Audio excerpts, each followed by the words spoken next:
For 8 special men, the destination is Portugal. From the United States, Rick Grizzly Brown, all 26 stone of him. Powerlifter Jean-Pierre Broulois, France represented for the first time by a man who trains in Belgium. From Finland, Roger Ekstrom, who hates flying, but who would have walked there if they'd let him. From Canada, Tom McGee would be good enough for the Mr. Universe contest. The Englishman, Jeff Cakes, pining for his lost love, the title of the world's strongest man.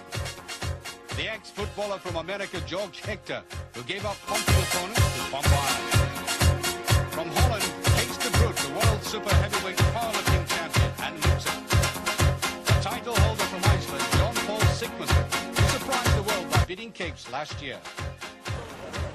Lisbon Airport, and a 737 goes walking. When you get 8 men who turn a huge aircraft into a poodle, they're treated with respect. As the airport authorities said, please, can we have our aircraft back? Because guys, if it's not paradise, then it's just surely around the corner. It takes an effort of mind to do anything strenuous in this picturesque spot. Stretching out on the sands is about as busy as any normal human would require to be. The Atlantic broods over Portugal and doesn't like to be ignored. But don't ignore the power of prayer if you want to swim in these waters. This is the tip of Europe's nose, the most westerly part of the continent. From here, the Portuguese found the lure of the sea quite irresistible. To them, ocean, horizon, ship were as fundamental as earth, wind, and fire. Wanderers couldn't get reach Sintra, the quaint little town just inland. Narrow streets, trees in abundance, and a castle in the air. You can't but love the place. It's a kind of castle that kept the prisoner of Zenda in, except here, he might not have wanted to leave. This mini version of a castle is at the end of this kind of speech, gently down at the beginning of the competition itself. And this is the first event of the Daft Trucks Trophy, taking place only 50 yards away from one of the most delectable beaches in the whole of Europe. Unfortunately for the competitors, they don't have much time to admire the scenery. They're about to try and haul a truck like this. It's 7 tons in weight almost, and they're going to go down this course of 30 meters and try to do it in a limit of 90 seconds. The fastest gets the most points. The trucks, of course, are a utopia for human beings, decidedly in overdrive. So, on the Cascais Esplanade, the first heat. Kees de Bruyne on the left. He favors a kind of sawn-off corset appliance against a harness of Sigmarsson. Now, with 7 tons hanging on to you like a tail, you've got to be fussy about detail, or else you're going to end up with an oddly shaped spine. Now, Sigmarsson is expected to do reasonably well in this one, but that seems like a very timid start. That's surprising. Look at Case by comparison, finding that almost exhilarating. He's a powerlifter, of course, and he's trained to utilize his body in an explosive way. Well, that mix of crawl and semi-stoop might be slightly erratic, but that time can't be ignored. 42.2. Oh, meanwhile, it looks like John Paul's forgotten to take off his handbrake. That's a strangely sluggish performance. Change of air, maybe. Oh, that stands for disgruntled Reykjavik. Well, that's the first event, and you haven't done as well as you would like to, but what does it mean to be the world's strongest man, and would you like to continue to be that? For a competition like this one, it means to be strong and fit. You have to do some running and lifting, throwing. You have to be a superman. Well, nobody would argue with that, not least the next 2 men. Tom McGee, the pro wrestler from Vancouver, and Roger Ekstrom, the powerlifter from Finland. On your marks, and get ready. Some of the competitors thought there might have been something wrong with that lorry on the right after the first pull. But we shall see. Doesn't seem much wrong with it now. Now, this is how it should be done. The center of gravity close to the ground, simulating the action of the tiger. But Roger Ekstrom's technique looks like 19th century Frankenstein.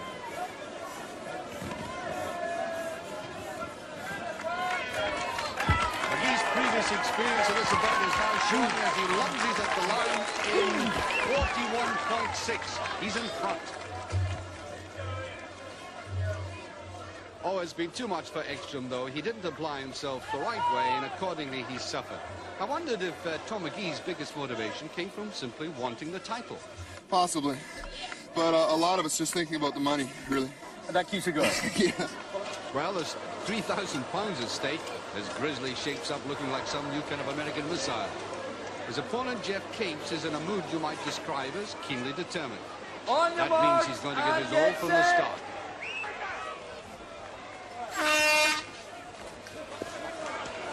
Oh, and it is a great start by the Englishman. Look at that nose, down like a bloodhound in the hunt. Oh, Grizzly by contrast looks as if he's struggling to get free of the leg and not just pull it. That's an astonishing performance by Capes. 30.7, way out in front. Well, in spite of having a 3-score advantage over Capes, Grizzly, the pro strongman from Northern California, simply cannot generate the pace. And is he glad that so? Well, Jeff's time is going to take some beating, and you get the impression he deliberately psyched himself up for it. It's in fact a benefit to be angry. Well, it in the helps, heavy I events. think. You know, if you're a boxer and go into a ring happy and want to wave at your mother, that's another thing. But if you want to go in and kill the bloke, you've got to use that adrenaline, killer instinct, the venomous sort of attitude to really sting it. So in a sense you put technique... Total effort. Well, total effort. Yeah. The technique was well done, the priorities there. No, I think my technique is pretty standard over the last 10 years. And it's just a question of applying all the force and aggression as I possibly could muster to assert position. I hope, well, I don't know the times yet. Well, yours are the fastest at the moment. Okay, so, you know, I've got a couple of week events in this championships, and so this has got to be good. Well, I had to have at least a good start. The last heat and Jean-Pierre Brouillard's first ever event in this contest. His opponent, the other American, George Hector. He could represent Capes' biggest threat in On this your event. marks, and get set. Now remember, Hector on the left is a champion powerlift, and he looks very well proportioned and suited to this task. He started very impressively, but he's got to beat 30.7. Brouillard is being left well behind. Oh, Hector's putting everything into it, but his time isn't going to be good enough. 38.1, that's second, well behind Capes. Brouillard is struggling. But he's the lightest competitor at 17 stone, and bodyweight plays a big part in this event. Now he's blown a gasket, and the breakdown van is heading his way. That means signing off time. Well, how did you intend approaching this event? Well, I watched the other competitors, Tom McGee, the ones that did very well, tried to simulate their technique. I was fortunate in that, being new, I didn't have an idea what to do. And then being in the last heat, I could watch them try and duplicate what the successful people have done, Capes and McGee. And that makes very pleasant reading for Jeff Capes. There he is, where he likes and is accustomed to being at the top. But with 7 punishing events to go, he's going to have his work cut out, staying where he is. Well, after watching that, I'm sure you realize how important recovery rate is. If you don't, just have a look at this here.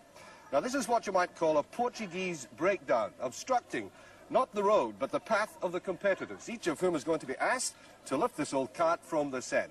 Weighted down, as it is picturesquely enough, with these port casks filled, would you believe, with lead and sand is nothing sacred. And in any case, this event only underlines how important it was for mankind to invent the jack. Each man is allowed a maximum of 6 Prepare to lifts, lift. and they've all been Ready. successful at 385 kilos. There's only Grizzly left who cracked 405 kilos. But before he tried it, I asked him When did how you he first come get by that that name? name. Well, I was a little kid. My dad named me Bear because I looked like a little honey bear. But when I won the U.S. Heavyweight Championship, I had to change it around to Grizzly because Bear sounded too passive. And a grizzly is the most ferocious animal on the North American continent, and that I am. Well, they couldn't call you honey, man. No. I don't look too sweet. But, you know, he's really to everybody's taste, so long as you keep out of his way in the ring. When he does them over in wrestling, they need a panel beater to put them back into shape. But it's concentration now as he prepares for his 6th and final lift. The target, 405 kilos, or put another way, 893 pounds. You really snort at it, don't you? I love it. I love to snort. Love to growl. It's in my nature.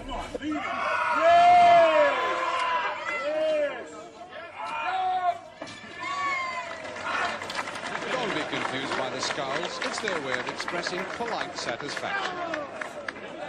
Jean-Pierre Broulois at 425 kilos.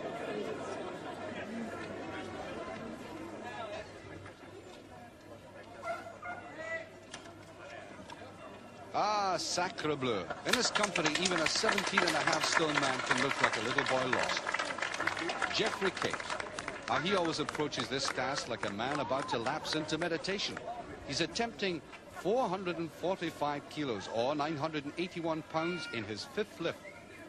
They bind his hands to the bar for a better grip. That way they can safely slap you in the face and get the blood boiling.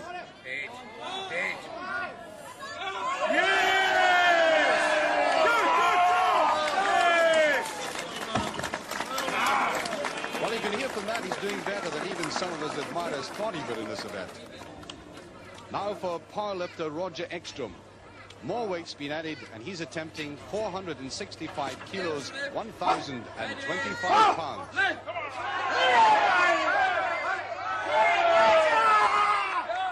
Oh, it's a strain, but he manages it. Happier now after what that truck did to him. Roger Ekstrom has had 6 good lifts. The powerlifters might in fact be very surprised at how well this man, Jeff Capes, is performing. He's decided to go for his 6th and final lift at 475 kilos, 1,047 pounds. Now he knows that if he can get this, he'll be guaranteed 4th place. Strike back. Use your head. Head and legs. Roll your head. Roll!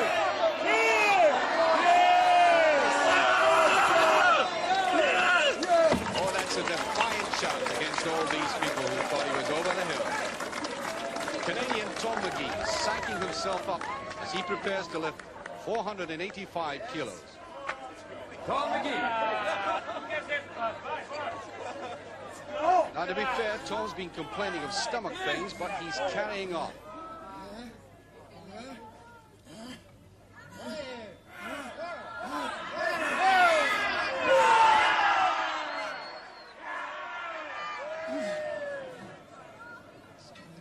You gotta have it, T. Get on now. Get on now. Ah!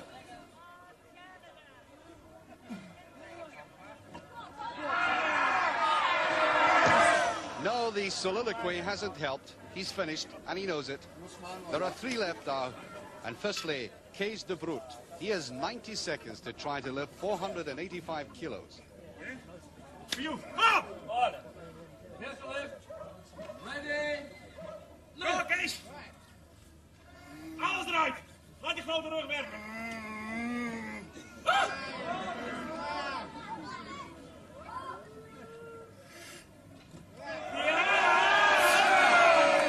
Oh yes, it was a great deal to spare there. You get the impression there's a lot left in that man yet. Now the champion, the man with a built-in megaphone, John Paul Sigmarsson. Op Iceland!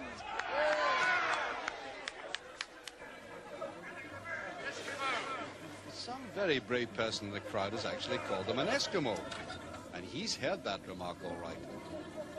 I'm not an Eskimo, I'm a Viking. If you hadn't been engaged in something else, you might have put the record straight another way. But to the matter in hand, a small matter of 495 kilos. Oh, the definitive look of triumph on that face. It's successful.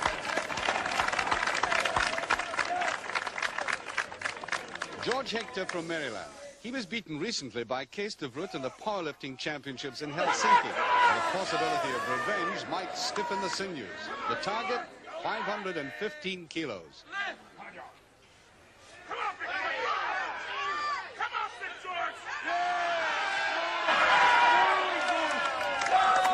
He accomplished that without any real distress. John Paul again.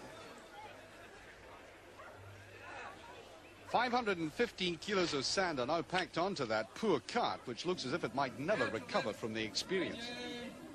He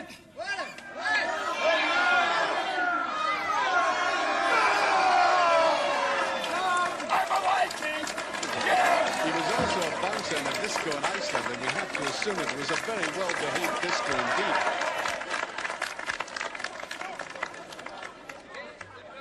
has changed, the Dutchman hasn't. His stolid, dour approach makes him at times appear mechanical, but also very self-assured.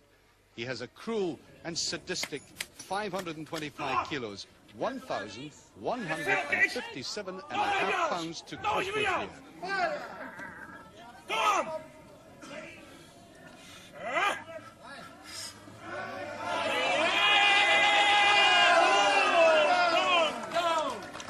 I think he took some pleasure out of that. George Hector has opted to miss out that weight and go for an incredible 555 kilos. It's a very bold ploy, but if it comes unstuck, he'll obviously lose out on points. Come on, George! Come on! Come on, boy!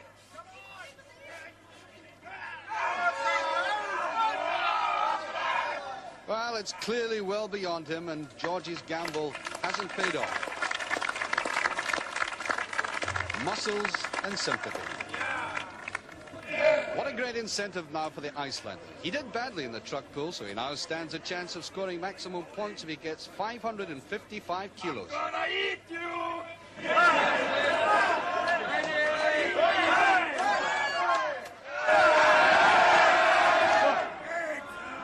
Lift your head!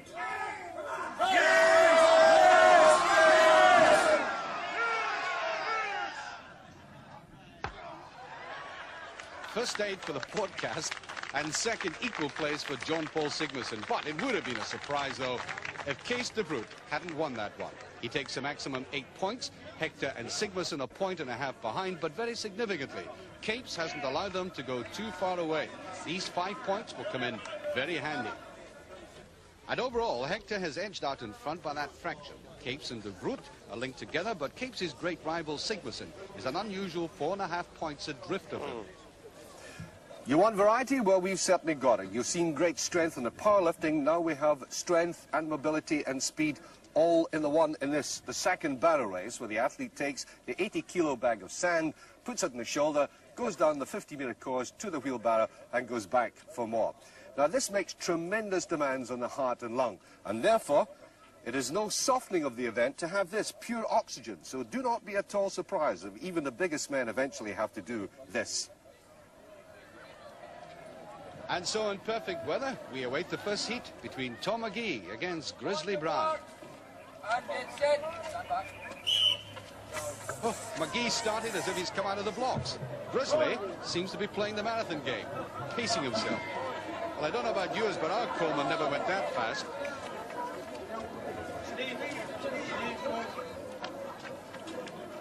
And no time to converse as they pass each other in opposite directions.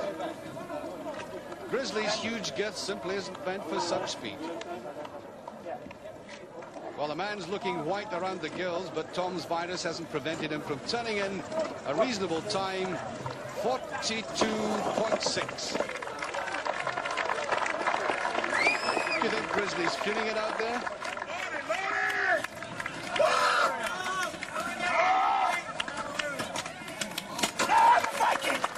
No, I'm a Viking, he says. Well, in spite of that instant conversion, I wondered if he felt his bulk was regarded by some folk as freakish.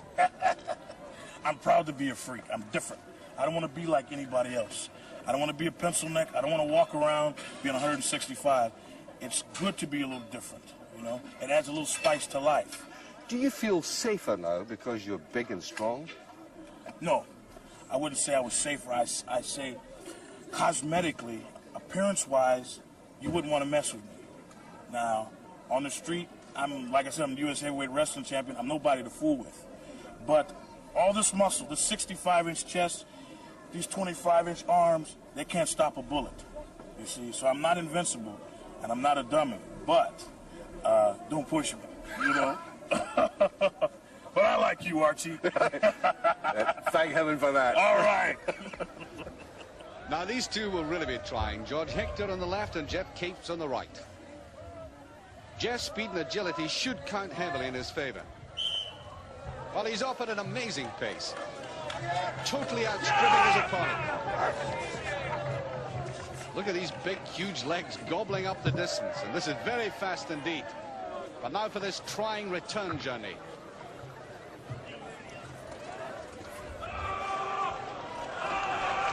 Well, this is more like a bayonet charge than a barrel push. Jeff Cates capturing Kiskai single-handed in 29.3. Meanwhile, Hector grimly carries on. But he's beginning to look wobbly, and that is a fatal mistake, which will cost him a second or two. He's finishing in 54.5, which is well down the list. So Jeff's incredible pace for such a big man has given the rest a target of 29.3. Sigmarsson on the left is the man to watch. He feels he can match Cates for speed, and doesn't it look like it immediately? Like Jeff, he's off to a very fast start. He's leaving Brulwa behind, but doesn't want to muff the transfer, though. Now, a clear dash to the line. But it looks as if his time is outside Cates. Indeed, it's 32.4. 3 seconds behind Cates. Brulwa has struggled again, and his aim is to beat 50 seconds, but it doesn't look like he'll do it. Brulwa est arrivé, but it isn't vintage stuff. The last two, De Vroet on the left, Ekstrom on the right. The Dutchman has already made an impact, the Finn hardly any.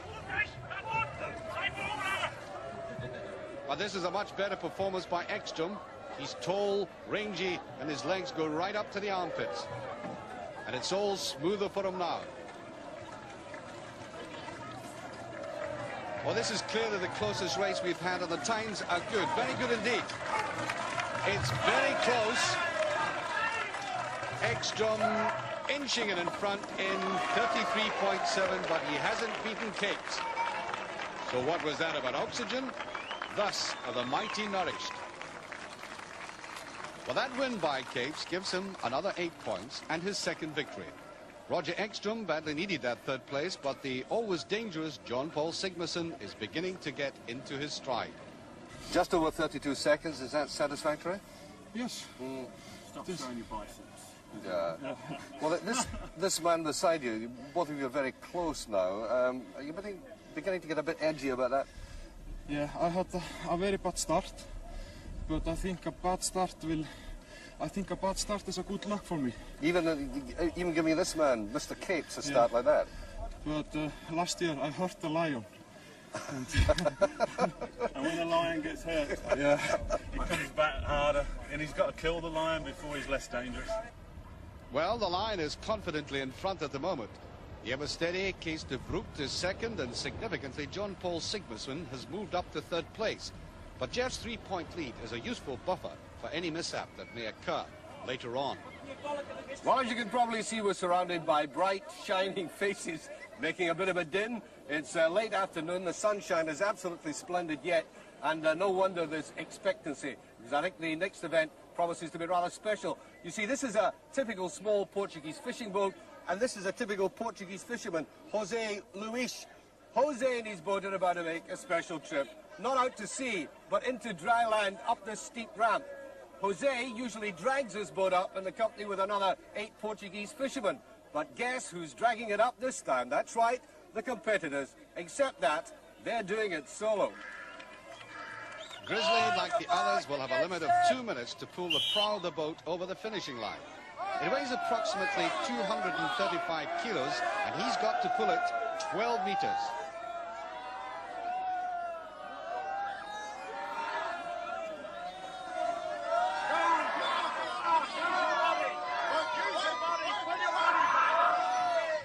Well, this giant, using only his little finger, has actually pressed a man overhead weighing 11.5 stone. But he's finding it difficult to transfer these abilities to an entirely different sort of challenge. He's a bit like a man struggling for the first time with a foreign language. But he's not alien to the Portuguese. His fan club has no constitution, they simply turn up and love him. George Hector. The gradient he looks down is 1 in 6. At this stage, I'm sure it looks even steeper than that. And George is about to meet Luis, but how soon remains to be seen.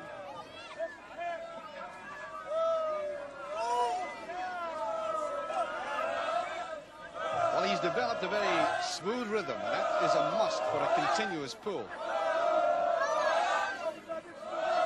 But it's the last few feet which seem to rip the arms from the sockets.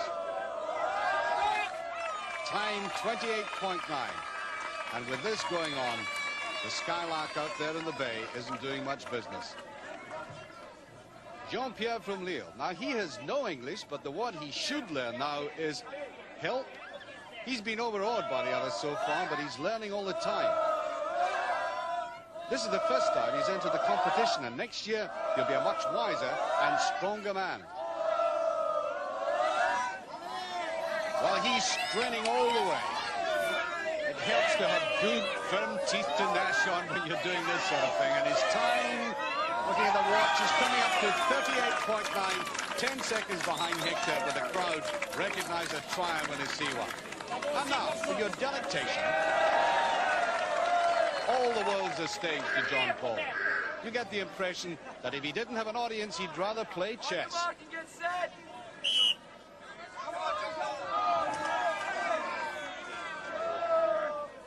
Well, he's obviously done this before. Which Icelander has it?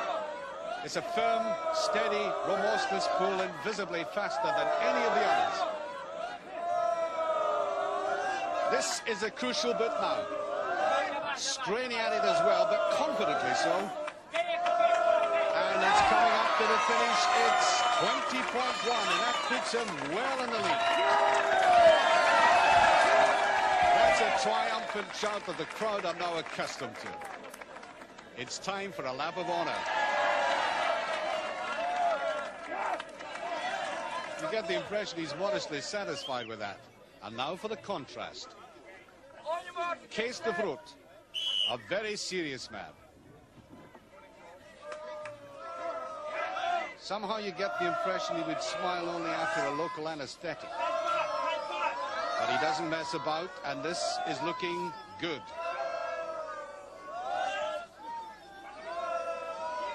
Well, the cheeks are out blowing, the tongue is out, he's biting hard, and he's finished, yes, in 27.8. Now that leaves him way behind Sigmarsson, but he's in second place at the moment. Now to Roger Ekstrom. He began to show form in the previous event, so we shall soon see if that was a flash in the pan.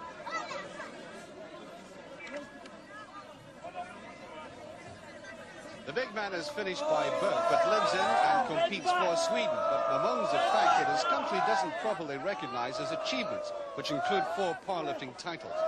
So he wants to put himself on the map through this event, and that time of 25.4 will help his cause because it pushes De Vroet back into 3rd place. Now then, who's she got eyes for? A bodybuilder with a profile of a choir boy. But Tom McGee's muscles aren't there merely for decoration, as he's now willing to demonstrate.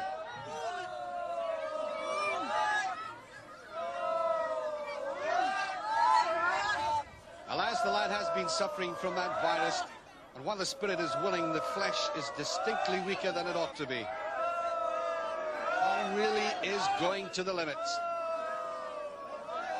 That last pull, somebody giving him support, and the crowd pull harder. Tom, he's done it, he's finished. 44.3. And I can assure you, it's a virus and not the local veno collapso that's made him like that. Next competitor is Jeff Capes of England. Jeff's versatility in the application of his strength has been the envy of his rivals over the years, so that 16.5-foot fishing boat could be in for a quick trip. He has to beat Sigmarsson's 20.1. And at the moment, he's making that rope look like a piece of string and the boat like a toy. And that is approaching a very fast time, yes. Phenomenal, 19.9. And I wonder if Jeff realized just how quick he was there. Looking around for some confirmation. Oh, he's surprised.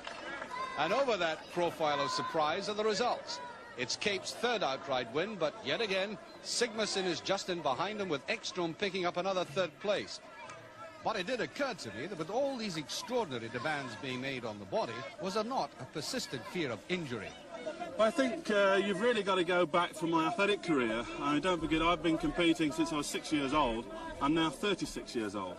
And I've been at it for 30 years. And apart from the obvious niggle, muscle pull and such like, I haven't really been injured at all. I've been very, very lucky, touch wood. And, you know, the guys know what it's all about. They know what they're doing. They're the best in the business. And if you do know what you're doing, then there's no problems at all. A glittering end to the afternoon. That 5.5 points gap is looking quite unassailable at this stage, but you can never discount the younger man in second place. But there's not much time to reflect before the next event of the evening. Ask not for whom the bell tolls. It tolls quite obviously for the 8 gentlemen who are about to perform other feats of strength in front of this attractive town hall. This is called a bell hold, each bell weighing 12.5 kilograms. Now, we've already observed some pain in some of the events previous to this, but nothing so acute as you're now about to observe. What kind of pain? Well, supposing you're on a family holiday, lifting suitcases, the arms almost falling off, and the wife says, hold them out flat until I powder my nose. That, I think, is the pain of the bell hold. Hector first. Go! Now, what you have to watch for here, a little telltale tremors along the arms. That shows the start of the weakening. The arms must not fall below the starting level. And trying to keep that level is what very quickly induces the pain. The competition record is 58.5. Hector is beginning to quiver and to struggle. Down it goes at 45.9. I think he's relieved it's all over. Now, this is the event which Jeff Capes fears more than any. An old shoulder injury has weakened his capacity to keep his left arm horizontal. He knows he'll be in for painful seconds. Now, listen to the coaxing voices of his supporters. Jeff seems to have placed his mind on another plane. Left arm holding well, but the right one isn't, unfortunately. It's over. It doesn't like that time at all. 22.2. He felt perhaps he could squeeze a little bit more out of it. He was always worried by that event. The sound of the Viking. He certainly varies his warm-ups, but it always gets the crowd on his side, and he's a character who needs that to do really well.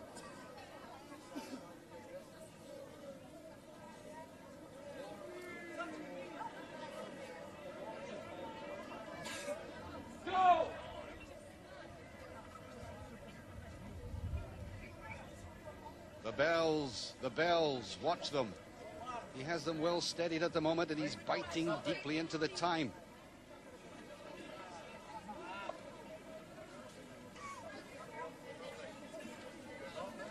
He's hiding that suffering well.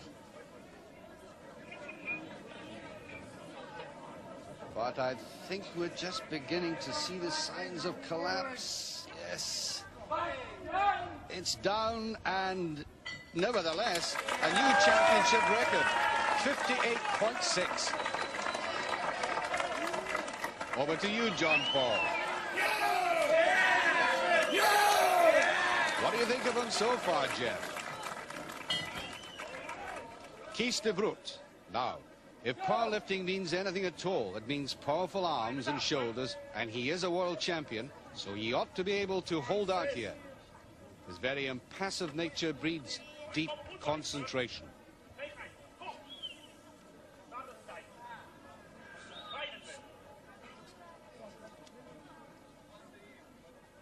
Remember, the weight of the bell at the end of each arm, 27 pounds. And he simply can't hold back the anguish, even though his trainer's urging him on. But it's 62.2. He's taken the lead.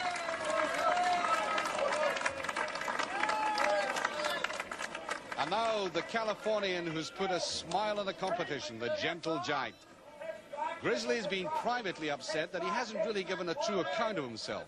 But with these arms, which look as though they've been tenderly packed with iron filings, anything might be possible for him. The arms are holding fast. But he's now calling on results of will. And the vocal cords give assistance. Oh, look at the jumping chip. He's a step. He's staying long enough to win. Yes. 64.8. The Bears back in business. Oh, they love it. Well, it's been a mini disaster for Capes at the bottom of the class with only 1 point. You won't be happy with that, but Grizzly can certainly call it his night. You were really feeling pain there. I could see it in your face. Well, John Paul said it was like an arm wrestler's pain. It hurts. Yeah. It hurts. And so didn't you feel it right down the side of the body there? You could see your body trembling. Down the side. Well, fat people jiggle when they get tired, Jack. But I tell you something. I feel like the prettiest fat man in the world right now. Well, you know, there's a good feel about this tournament. They all want to win, but not to step over anybody to do so.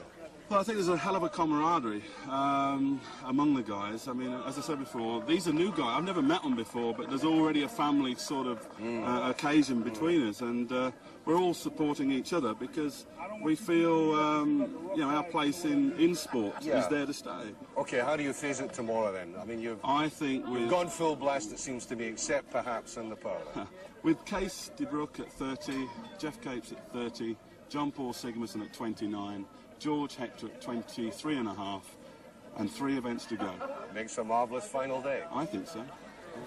I want to bet on it. Well, not surprisingly, as only half a point now separates the first 3. Time for them perhaps to put the feet up for a rest. Well, Cascais doesn't do that, though. If it did, nobody in the area would eat fish. This is part market, part cathedral, for the Portuguese worship their fish as the principal sustenance. They're not just delicacies, but a veritable treasure. And I doubt very much if even Grizzly would come off best in haggling with this lady.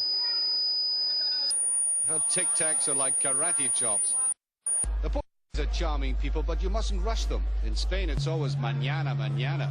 In Portugal, that can be considered indecent haste. But the following morning, everybody was on time. Well, I'm standing beside some of the most famous kinds of casks in the world. Port cask. This smaller one, 80. This one, 120 kilos. You can get enough port in here to give the whole of London a hangover for a week. And the competitors are going to be asked in this next event to lift them from the ground straight above their heads. And everybody is saying that if Jeff Capes does well in this event, he could go on and win the title. Because these are filled with sand and water. And for a lifter, compared to port, that's a much more lethal cocktail. But I wondered if the men really relaxed the previous evening. Did you worry about it last night at all?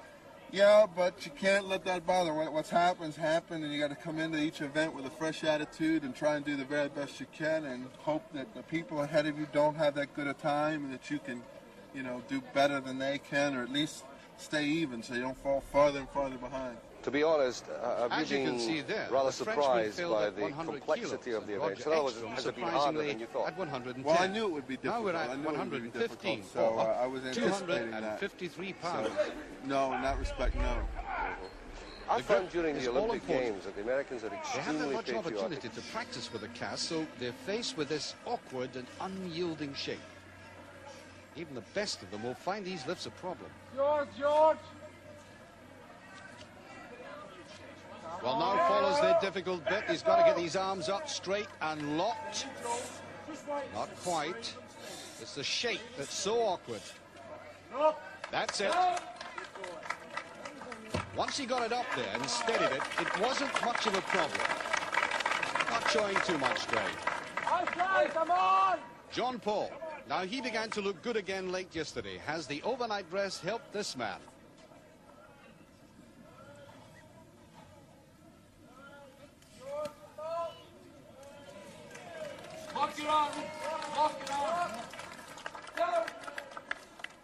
Well, the referee slightly surprised him by asking for a straighter arm. But Sigmarsson surely had no real problems there. That little girl looks utterly bewildered. De Broek. He should treat the weight with contempt, but perhaps not the shape.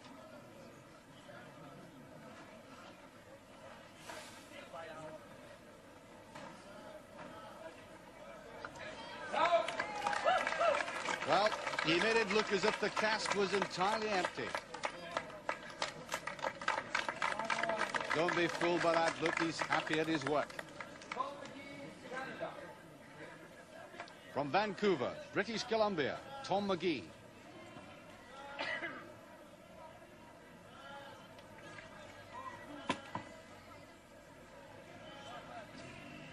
He hasn't shrugged off that debilitating virus.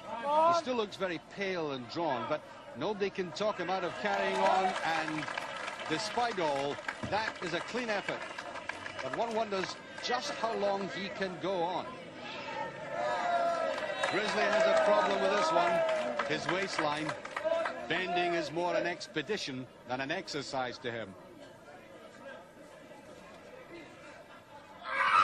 Come on, Grizzly! Oh, he's gone at it much too quickly. Remember, there is a time limit of 90 seconds to a lift.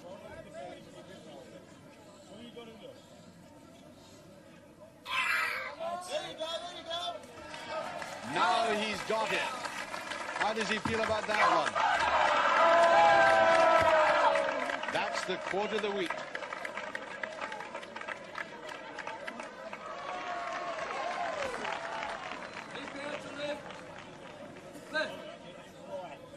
Capesy.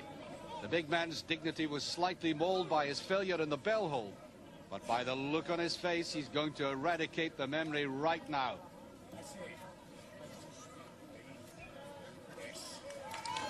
There you have 253 pounds easily tamed. 6 left in, but a very big problem to follow. Well, Grizzly, obviously everybody's a bit concerned because we're now up to the cask of 120 kilos, and the sheer size is causing a bit of apprehension. Well, I don't know, but I'm looking at it and I'm wondering if I'm going to try that. It's a little awkward. I have 2 more events left to save myself for the swingle tree and the lobster pot. But looking at that, if a couple of guys get it for me, you know, my athletic pride, I'll give it a shot. But it looks very awkward. Awkward and extremely heavy, 120 kilos. And you've got to take what Grizzly says seriously. They do have a major problem.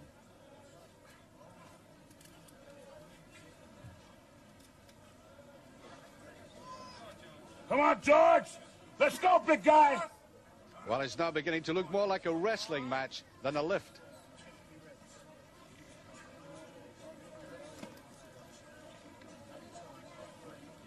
I'm beginning to think even a forklift truck would beat a retreat from this.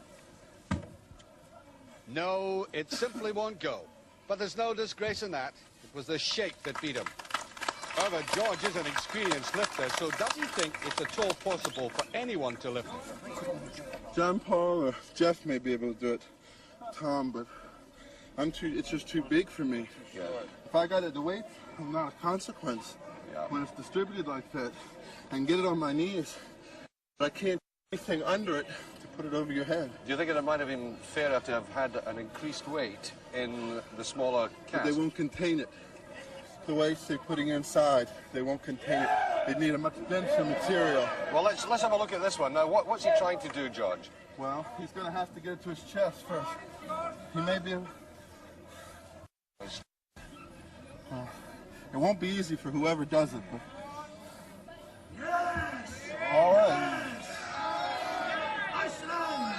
Iceland!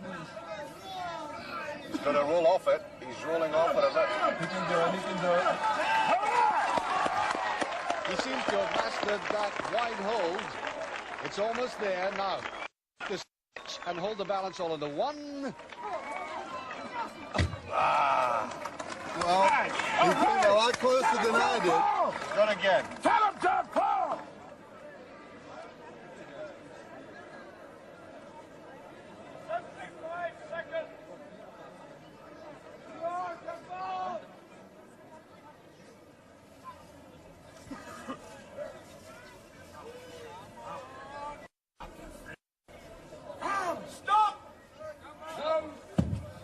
No, even for a Viking, it's beyond mastery. Oh, well. There's almost an indignant look on his face. All right! He wasn't all that far away from maximum points, but his admirers can forgive the odd lapse. Jeff can't be too confident after having watched John Paul. Now, He's going to have to remember that there are 2 other events to come. He doesn't want to overdo it and get nothing out of this. Come on, Jeff. It really is a monumental effort.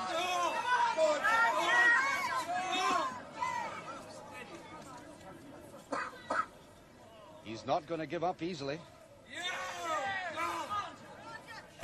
Now, what's happened here? It looks as if the rim of the barrel has bitten into his bicep.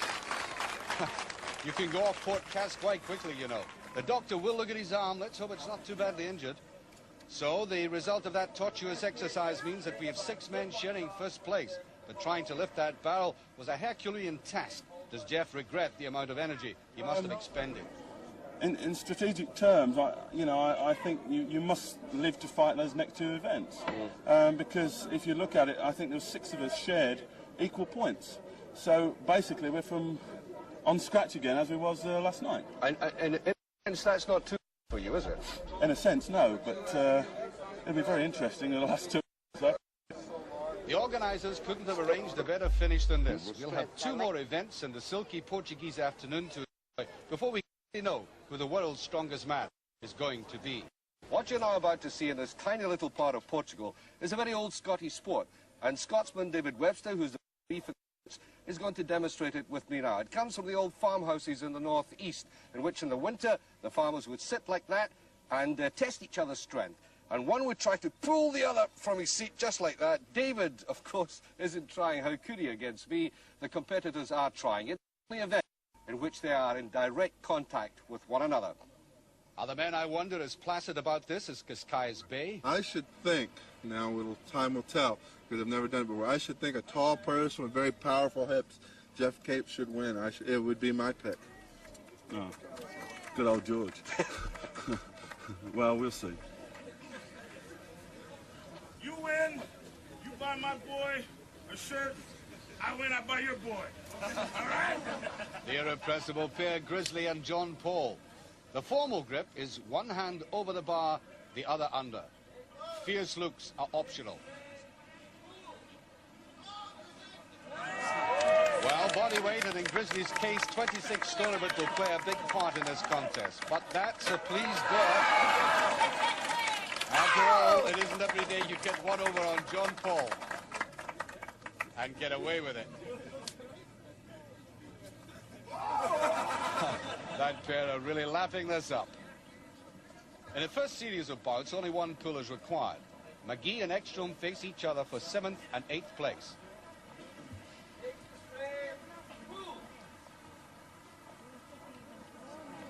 The Finn wins comfortably and collects himself 2 points. Taking up position, Hector and Broulois. The American distinctly favourite to win 5th place.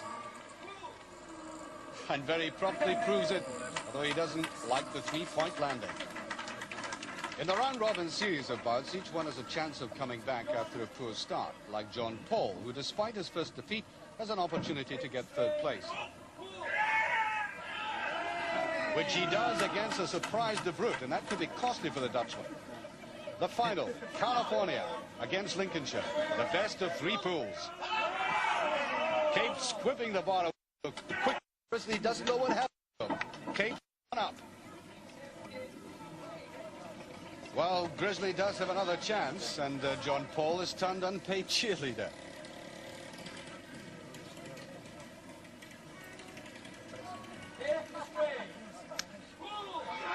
Oh, there's no stopping Capes now. That was simple like taking toffee off a child.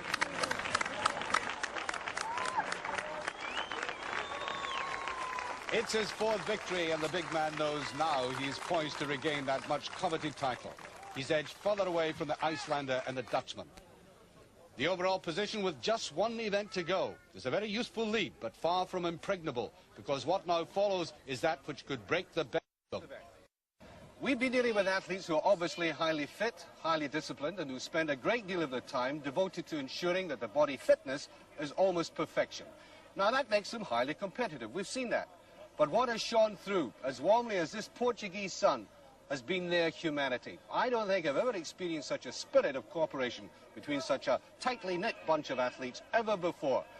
But no cooperation on this next event, the lobster pot race, weighing 25 kilograms, packed with stones, and what the athletes call, affectionately, the killer event.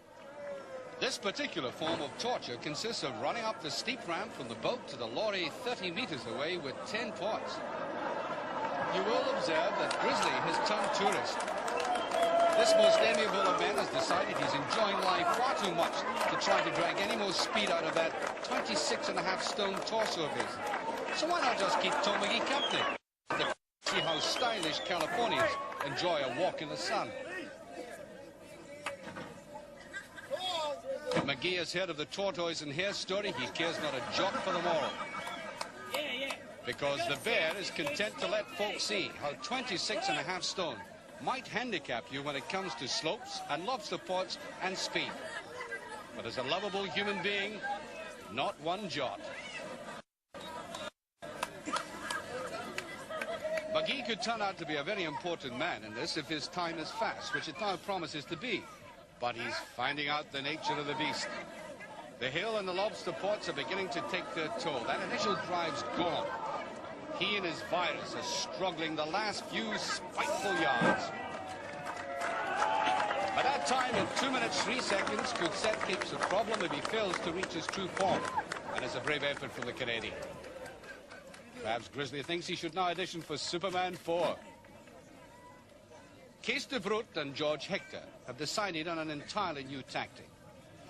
What they're doing is assembling the lobster pots at different levels on the ramp before they fill the lorry. Different, but I wonder if it's really all that effective. There's no rule against it, only the time is. Look at that pile he's got to put up with. And they're not really making any great impression. One more last heave from de Vroet. Up it goes, and he's finished in 2 minutes 39 seconds. A very good time indeed. Well behind McGee, but well in front of the oxygen mask. All that suggests that unless Cape performs tragically, he'll win the title. He needs to achieve a time faster than McGee's. John Paul himself is prepared for a final flourish. And in a sense, there's a personal duel going on here outside the title itself. The 25-year-old Icelander has become a great friend of Cape's, but the Englishman will never forget how he lost this title and how some people automatically assume he might be over the hill. He's not, and he's out now to prove it not only to others, but even perhaps more importantly to himself.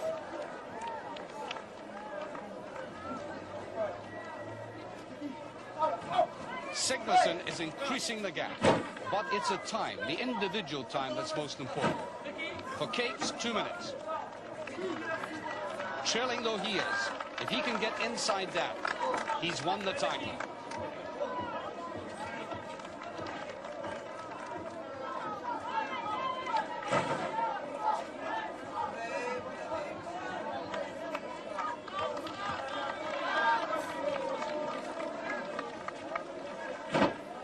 Capes is pacing himself as if his body clock is telling him that everything is on schedule.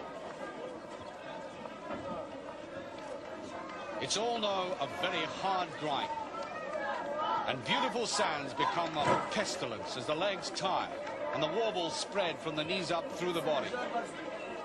But he has to be steady now and do nothing silly, like drop one of these pots.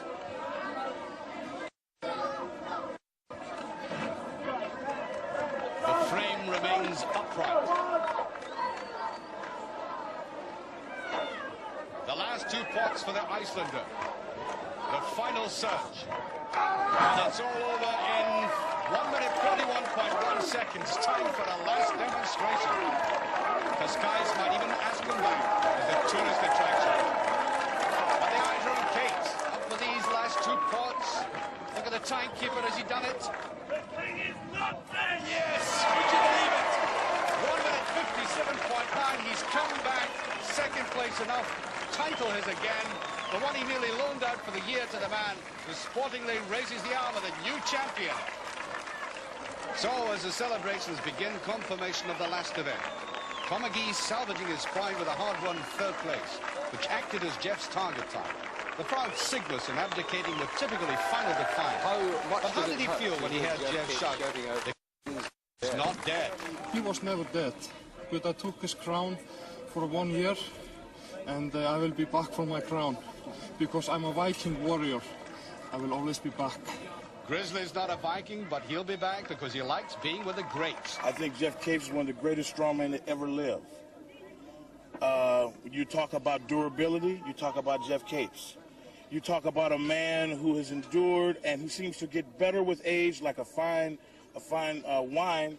It's Jeff Capes. The consummate professional. When I needed advice, I went to Jeff Capes. I went to John Paul. These men are great stars at this.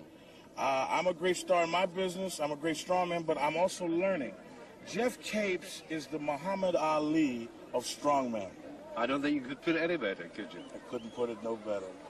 So is this really the ultimate for Jeff? How much longer do you want to keep on going in this particular event? It's a good question. Obviously, like, at the moment in time, I'm very tired, and until next year. But Well, I'll have a good long rest. Well, there have been some suggestions of once winning this again, you've set your sights on it, that you would quit at the top. That old phrase. Yeah, I quit at the top in athletics, and give me a couple of 3 weeks to think about it. I'm still not sure. Obviously, after winning it again, it's another year is another title. But So what you're saying, coming up there, getting and winning the title again, has rekindled the enthusiasm. yes, it has. You know, it's like having a couple of years in the wilderness and coming back again. All right, come on. If you could possibly give me an answer to it, will Jeff Capes be in this contest next year? I don't know.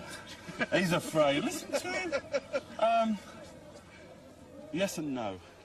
Jeff? Yes, that's all I wanted to hear.